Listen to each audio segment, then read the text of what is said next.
Frères et sœurs, dans le Seigneur, je vous salue. Et ce matin, que le Seigneur vous protège, qu'il vous garde. Vous qui vaguez à vos occupations, que le sang de Jésus vous couvre. Et ce matin, le Seigneur nous fait grâce pour que nous puissions parler aussi de sa part.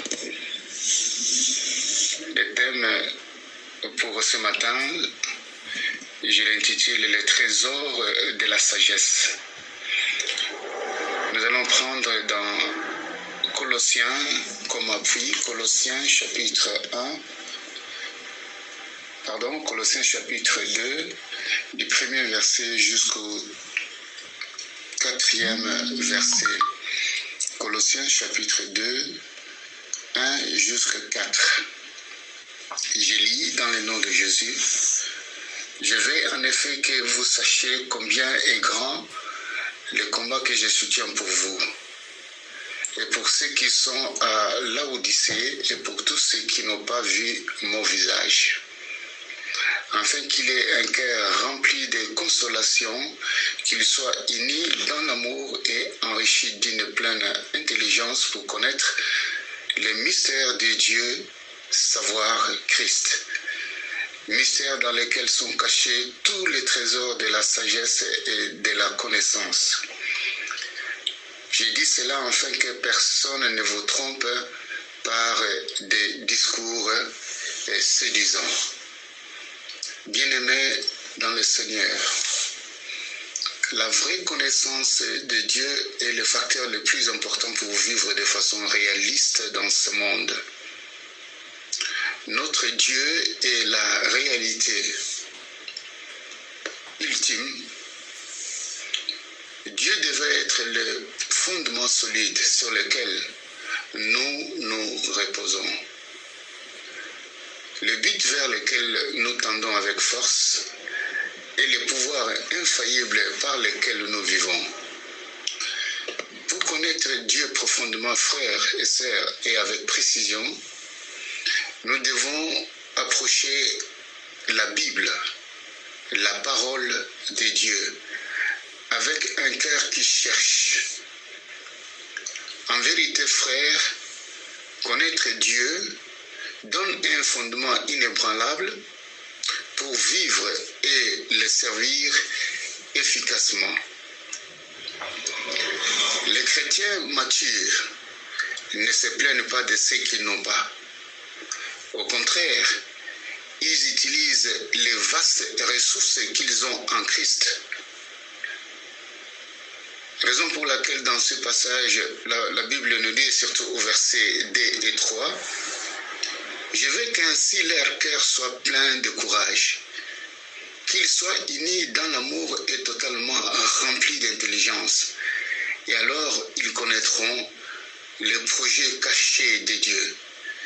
C'est le Christ qui le réalise et tous les trésors de la sagesse et de la connaissance sont à lui. » Frères et sœurs dans le Seigneur, dans la vie de tous les jours, si nous voulons connaître quelqu'un et devenir son ami, nous devons passer beaucoup de temps avec la personne, afin de connaître ses faits et ses gestes. Et de la même manière aussi pour nous les chrétiens, si nous voulons connaître les mystères cachés de notre Dieu, c'est-à-dire savoir Christ, d'abord, nous devons passer beaucoup de temps dans sa présence, c'est-à-dire dans son intimité, dans la prière. Deuxièmement, nous devons passer beaucoup de temps dans la lecture de sa parole. Autrement dit,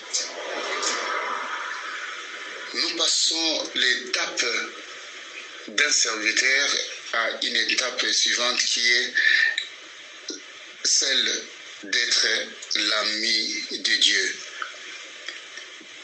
Christ, notre Seigneur, a dit « Je ne vous appelle plus serviteur, parce que le serviteur ne sait pas ce que fait son maître. Mais je vous ai appelé ami, parce que je vous ai fait connaître tout ce que j'ai appris de mon Père. » dans cette dimension d'amitié frères et sœurs avec Dieu, il nous montrera quand il faut faire, quand il faut agir et comment procéder devant une situation qui se présente devant nous. Car la sagesse de Dieu sera votre partage et mon partage dans le nom de Jésus. Nous allons prendre quelques exemples de l'amitié d'une personne. Nous connaissons notre père Abraham. Abraham, lorsqu'il a eu son fils Isaac, et Isaac, à l'âge mature, Isaac devrait se marier. Et pour cela, Abraham a donné des instructions à son serviteur qui était Eliezer, d'aller prendre une femme de sa race, une femme de sa tribu. Mais ce qui est important pour nous, nous voyons que Eliezer, serviteur d'Abraham, a quitté ce stade de serviteur pour devenir ami d'Abraham. Pourquoi?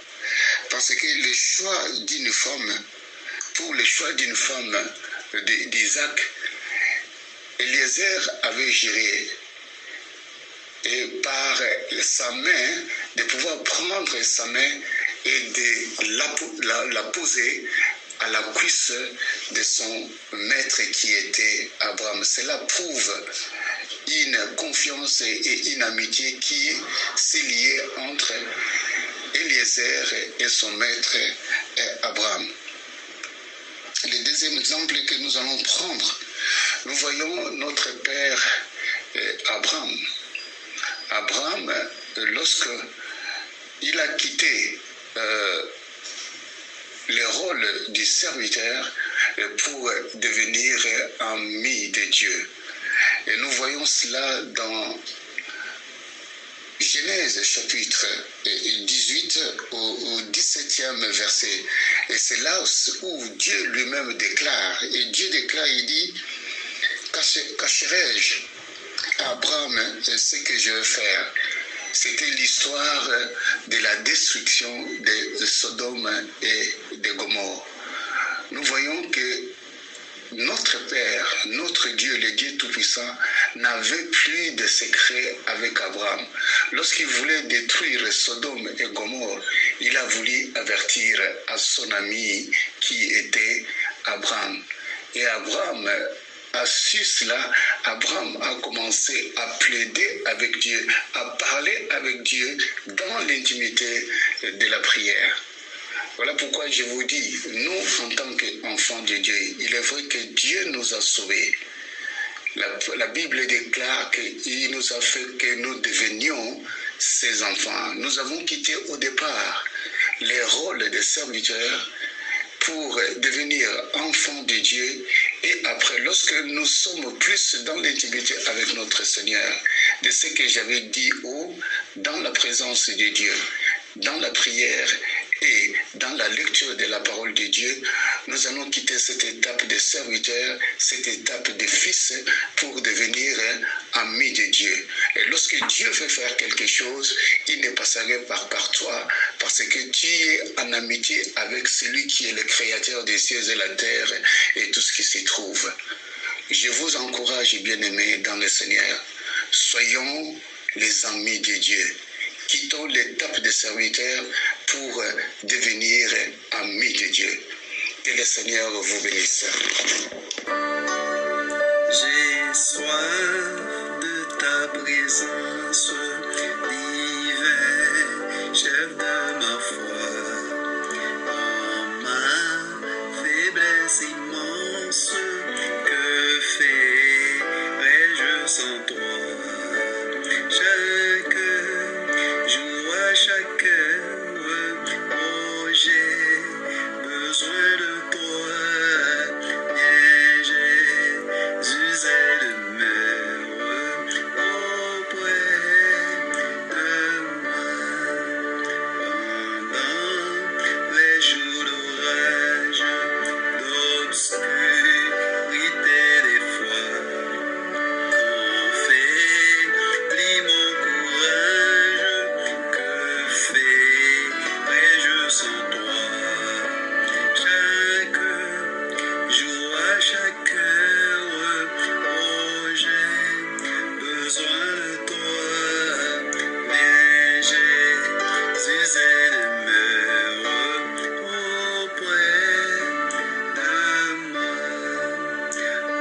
j'ai